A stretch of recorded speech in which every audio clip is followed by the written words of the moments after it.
Assalamualaikum warahmatullahi wabarakatuh.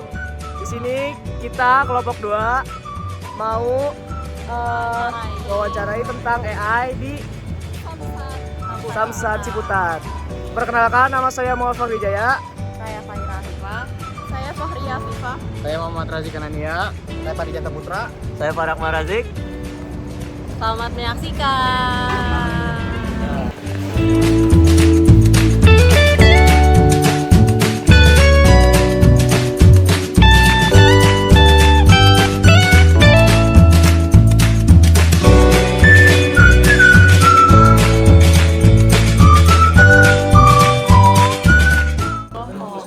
Iya.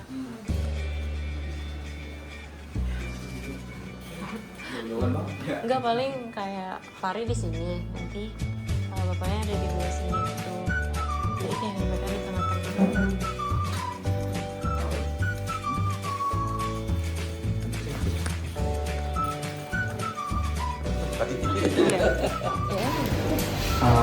Pak, ini kita sekarang berada di Samsat Ciputat dengan Bapak siapa? Saya Firdaus Akbar. Oke. Maulana Fadilah. Oke. Pak, sebelumnya izin bertanya ya. Bapak tuh di sini sebagai apa? Saya sebagai Kepala Seksi Penerimaan dan Penagihan. Jadi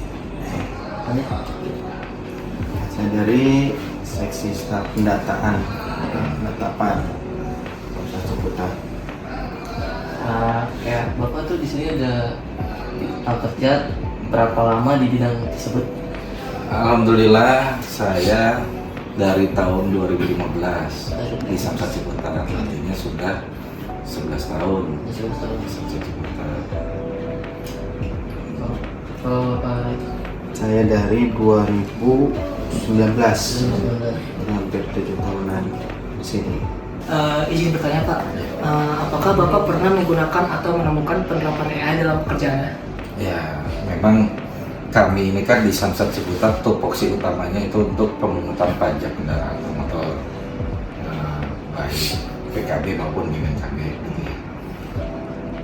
Secara sistem sih memang kami belum menggunakan AI secara keseluruhan, tetapi untuk supporting ya memang ada.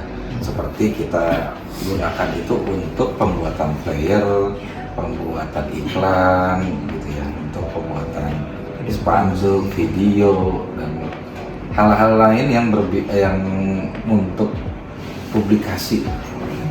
Jadi untuk sosialisasi dan publikasi kita memang menggunakan AI gitu. Untuk desain-desainnya maupun untuk video-videonya. Mungkin kalau adik-adik ini pernah lihat di medsosnya Samsat Ciputat itu ada. Silahkan dilihat aja nanti, ada IG, ada TikTok, ada Facebook, Cuman udah lama. Facebook Ke IG sama TikTok sekarang. IG sama TikTok kita yang memang aktif. Nanti bisa lihat aja di situ. Kalau boleh tahu, seberapa sering sih penggunaan AI-nya?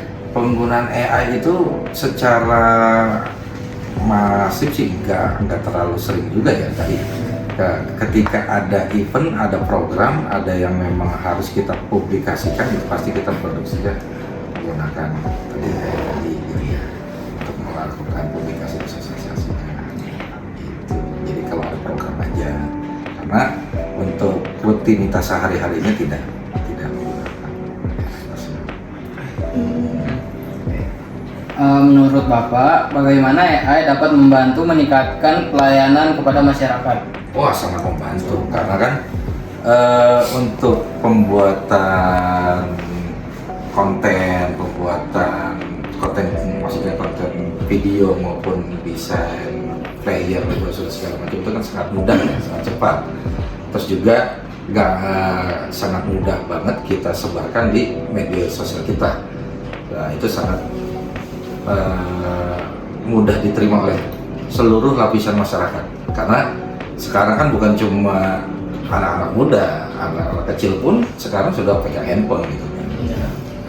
Bahkan yang kolonial pun, yang tua-tua udah masih pegang handphone gitu kan, lihat medsos gitu. Jadi penggunaan AI melalui media sosial itu sangat efektif untuk memberikan informasi terkait dengan program maupun apa yang dibutuhkan oleh masyarakat terkait dengan pajak kendaraan bermotor. Kalau pekerjaan atau proses pelayanan apa yang menurut Bapak paling berpotensi dibantu oleh AI? Tadi untuk publikasi pertama, terus kedua juga kita ada kepuasan masyarakat gitu kan, ada IKM, jadi IKM itu indikator kepuasan masyarakat. Kita kan ada survei seperti itu juga, itu kita lakukan secara digital dan memang menggunakan AI juga. Ada ke depan bekerja sama dengan Bappedat Tangsel, kita mau membangun chatbot. Jadi nanti ya mungkin kalau perusahaan udah banyak kan swasta yang pakai chatbot gitu ya. Jadi chatbot nanti untuk terkait dengan pelayanan pembayaran pajak kendaraan bermotor. Tapi pada akhirnya sih kami ingin mendapatkan informasi terkait dengan status kendaraan yang dikuasai oleh pemiliknya gitu. Misalnya dia menunggak pajak. Menunggak pajaknya itu kenapa sih kok nggak dibayar pajaknya gitu. Itu arahnya ke situ nanti tuh. Dari hasil itu nanti bisa kita dapatkan. Oh ternyata orang menunggak pajak itu sebagian besar karena kendaraannya sudah dijual tapi belum diblokir. Misalnya juga sudah berpindah tanah, sudah berpindah rumah juga gitu lagi. Ya itu hal-hal seperti itu yang memang kita butuhkan. Kita bangun database, nanti kedepannya bisa kita olah database tersebut untuk menentukan kebijakan selanjutnya. Kalau tantangan sendiri dalam menerapkan AI di lingkungan Samsat ini seperti apa? Karena memang kita tidak sepenuhnya menggunakan AI, jadi kita hanya sebatas untuk supporting aja sih sebetulnya. Jadi belum tadi untuk pengembangan pelayanan secara penuh menggunakan AI itu kita belum bisa mengarah ke sana. Jadi AI yang kita gunakan sekarang ini untuk supporting. Kalau resiko sendiri yang perlu diperhatikan dalam penggunaan AI, terutama dalam terkait keamanan data dan pribadi masyarakat, itu gimana? Ya itu justru kan memang kita belum ke arah situ karena kita juga harus memikirkan keamanan data itu sangat penting gitu kan. Jangan sampai data yang sudah kita miliki ya, bisa bocor gitu. Itu sangat penting buat kami. Makanya kami juga masih belum berbasis web ya. Kita masih berbasis stereo apa sih berarti kayak gitu ya. Offline. Ya bukan offline sih, online, cuma tidak berbasis web lah. Kalau berbasis web kan semua orang bisa mengakses masuk gitu kan. Nah ini kita enggak, masih ya berbasis online tetapi tadi berbasis terminal gitu ya. Nah, open shop. Menurut Bapak, ini bagaimana sih perkembangan AI akan mempengaruhi pekerjaan dan pelayanan publik di masa depan? Jadi ya AI kan bukan suatu hal yang memang ya mustahilan lah gitu. Kalau kita memang bisa, nggak mungkin kita nolak. Teknologi pasti berkembang.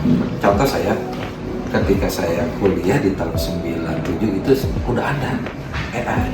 Kebetulan saya informatika. Saya 97 itu udah ada artificial intelligence. Itu memang masih jauh dengan sekarang, jauh banget dengan sekarang. Perkembangannya sangat luar biasa. Perbedaannya? Perbedaannya dulu cuma sekedar tampilan. Kalau sekarang kan tampilan itu luas dan banyak ya. Nah iya, luas banyak dan menarik dan canggih segala macam gitu. Kalau dulu kan cuma tampilan interface yang istilahnya interface yang user friendly ya gitu, yang bisa cuma dilihat digunakan oleh orang gitu secara umum. Tapi kalau sekarang bukan cuma itu, lebih menarik gitu kan. Bagaimana caranya orang lihat itu tertarik, ada ketertarikan di situ, ada keingintahuan di situ.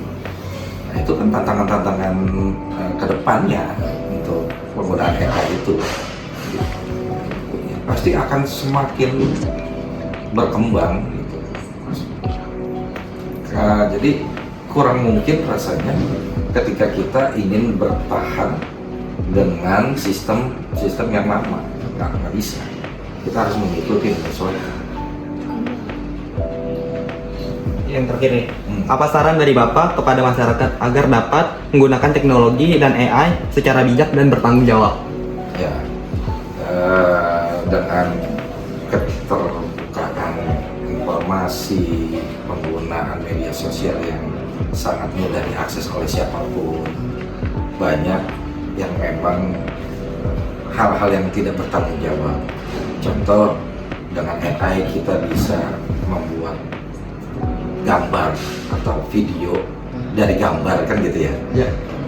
Foto, gambar, misalnya foto rajin gitu, foto rajin, tapi dijadikan video yang memang iya si rajin kesana lagi orasi gitu. Tetapi ketika itu jadi seorang tokoh masyarakat atau pemimpin negara misalnya, gitu, itu kan akan tidak baik. Sekarang kita udah, ya kalau saya pribadi udah agak sulit nih membedakan ini produk AI atau memang asli sih, gitu kan. Canggih-canggihnya bukan tidak mungkin nanti ke depan itu makin canggih lagi, Semakin nyata gitu ya kan. Bisa dibedakan. bisa dibedakan. Itulah makanya nanti ya, berharap ke masyarakat juga agar lebih bijak. Itu artinya penggunaan AI dan teknologi itu untuk kebaikan, bukan untuk provokasi, bukan untuk ajakan yang hal-hal yang tidak baik. Terus sebaliknya hal-hal yang lebih baik. Saya juga pernah lihat tuh kan ada iklan, tampilannya itu ustadz gitu, tapi iklannya itu iklan judul itu kan. Mungkin ada yang pernah melihat juga kan gitu. Iya kan, itunya ustadz tapi oke lah ini gitu. Itu kan suatu hal yang bagus, bahkan bisa dibilang merugikan, menyesatkan kan gitu kan. Seorang tokoh agama tetapi mengajarkan untuk hal yang tidak baik. Itu sih. Itu aja sih. Kepanjangan Samsat tahu? Sistem administrasi manual 1 atap. Oke. Dasar hukumnya adalah Perpres 5 tahun 2015 dirubah dalam Perpres 4 tahun 2025 tentang Samsat. Di Perpres tersebut Samsat itu terdiri dari 3 instansi. Yang pertama kepolisian yang diwakilkan oleh Direktur Lalu Lintas. Yang kedua ada provinsi yang diwakilkan oleh Badan Pendapatan Daerah, dan yang ketiga Kementerian Keuangan yang diwakilkan oleh PT Jasa Harja. Di tahun 2022 di Provinsi Banten ini ada tambahan satu lagi instansi yang namanya Bank Banten. Ini mempunyai fungsi untuk menerima pembayaran masyarakat secara langsung dan disetorkan ke rekening umum RKUD, rekening kas umum daerahnya Provinsi Banten. Di tahun 2025 itu ada yang namanya opsen. Ada di tahun 2022 ada Undang-Undang 1 tahun 2022 tentang hubungan keuangan pemerintah pusat dengan pemerintah daerah. Perubahan dari Undang-Undang 28 tahun 2009. Perubahannya adalah kalau di tahun di Undang-Undang 28 itu tahun 2009 bagi hasil provinsi ke daerah dilakukan secara manual, artinya pembayaran pajak diterima dulu oleh provinsi, nanti setiap bulan diberikan ke daerah. Tetapi dengan adanya Undang-Undang 1 tahun 2022 mewajibkan provinsi secara langsung, jadi auto split payment, pembayaran secara langsung. Nah, kalau adik-adik suka lihat tuh di pembayaran pajak ada 2, ada PKB, ada opsen PKB, ada BBNKB, ada opsen BBNKB. Jadi yang tadinya dibagikan secara kredit bulan per bulan atau setiap 3 bulan. Nah ini setiap hari sudah harus terima. Tujuannya apa? Tujuannya untuk percepatan pembangunan di daerah kabupaten kotanya. Dan untuk pembagian hasilnya pun berubah, meningkat.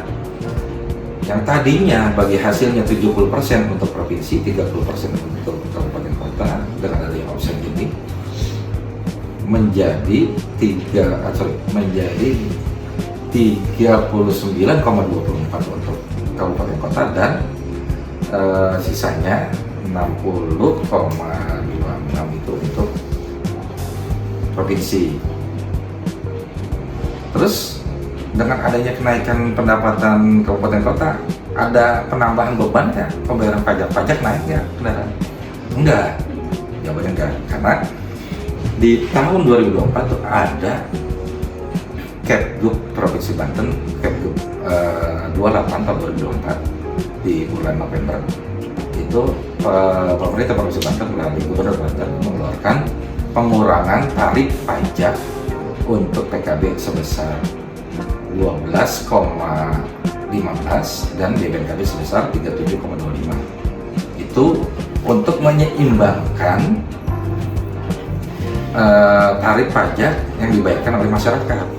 Karena kalau tidak ada pengurangan tersebut, itu pajak kendaraan akan besar, akan naik sebesar 18 sekian persen untuk PKB. Itu kan amanah undang-undangnya tidak boleh membebankan masyarakat. Tetapi secara aturan, secara undang-undang mewajibkan pemerintah kabupaten kota ini mendapatkannya lebih lah porsinya. Berarti kan otomatis pendapatan provinsi berkurang. Itu. Jadi sejak tahun 2025 sampai dengan sekarang ini secara struktur pendapatan kita memang berkurang untuk provinsi. Mungkin adik-adik harus ketahui juga sebesar 65% APBD anggaran pendapatan belanja daerah Provinsi Banten itu dari pajak kendaraan dan biaya kendaraan. Artinya sangat besar manfaatnya.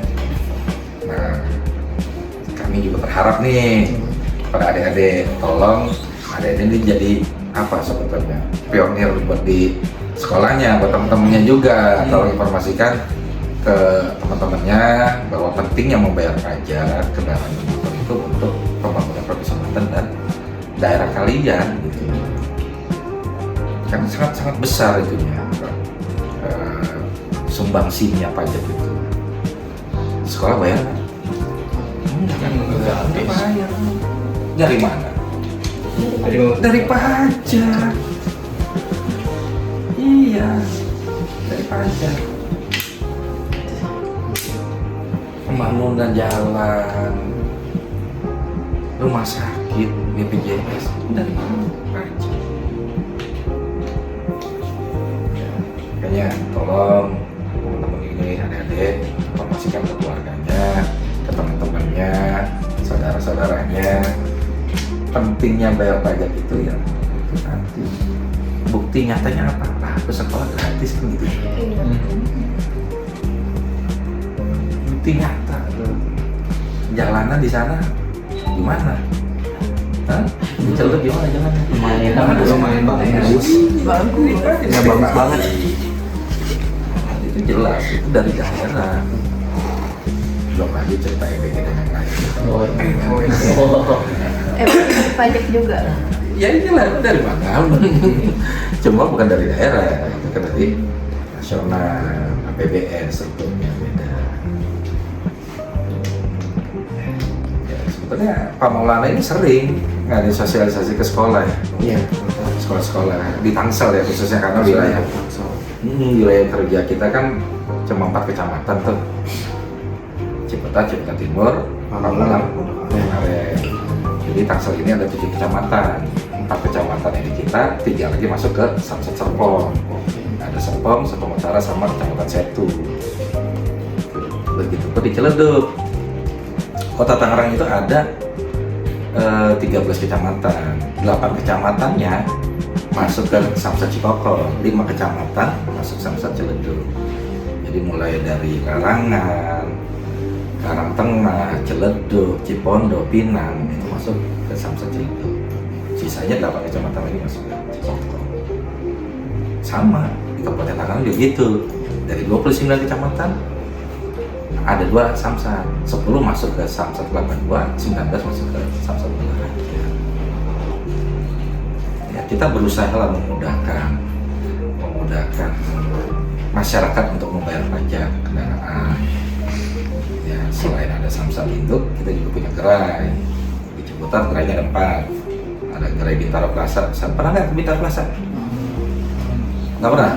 Dalam mall lantai 3. Ada di Bintaro Plaza itu, di lantai 3 ada gerai Samsat, itu punya ya Samsat Ciputat. Ada lagi di Bintaro, Toko Arcet, Jalan Boulevard Bintaro, itu Samsat, gerai Samsat juga. Ada lagi di Samsat Cinere, nah, satunya lagi di Pamulang Square di lantai 3. Jadi karena memang Ciputat ini wilayahnya ada beberapa mall yang memang bisa kita manfaatkan untuk kerjasama, kita manfaatkan. Itu gratis, tidak ada biaya sewa, nggak ada sewa, nggak ada maintenance, nggak ada, free. Hebat kan? Hebat, udah 10 tahun di situ tuh. Coba kalau sewa berapa duit ya kan? Iya. Kan lumayan sewanya tuh di Bintaro Plaza, ada sekitar 67 meter loh. Iya, semeter misalnya 1.200.000 per meter per bulan. Angkanya udah luar biasa ya. Jadi kita udah hampir 10 tahun di sana. Ya, memang arahan dari pimpinan kan seperti itu. Kita dengan modal yang kecil tapi bisa mendapatkan hasil yang besar. Sekarang di sana itu mungkin yang terbesar sekali ya pendapatannya. Betul. Bintaro bisa penghasilannya bisa 200 juta, 100 sampai 200 juta per hari.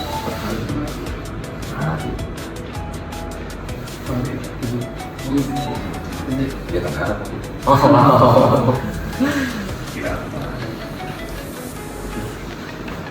Itu sih mungkin udah cukup. Pak Maulana mau nambahin? Iya, boleh. Sudah dirangkum semua dengan Pak. Jadi Pak Maulana ini tadi dia bilang beliau ini suka sosialisasi ke sekolah-sekolah.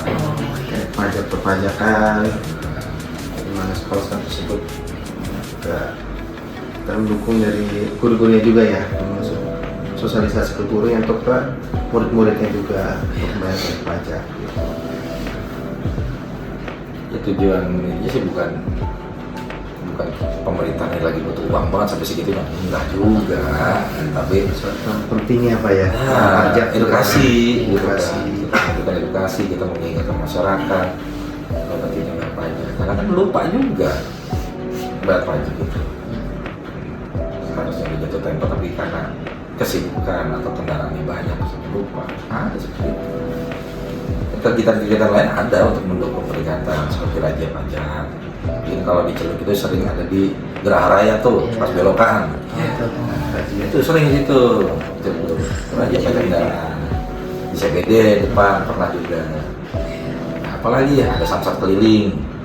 Samsat keliling tuh kalau di Ciledug ada di Banjarwijaya, ada di Green Lake. Apalagi ada door to door KBBU, kendaraan belum melakukan daftar ulang, kita tagihin satu-satu, buat tagihin sih bahasanya harus diperhalus. Sekarang kalau udah enggak ini ada bilang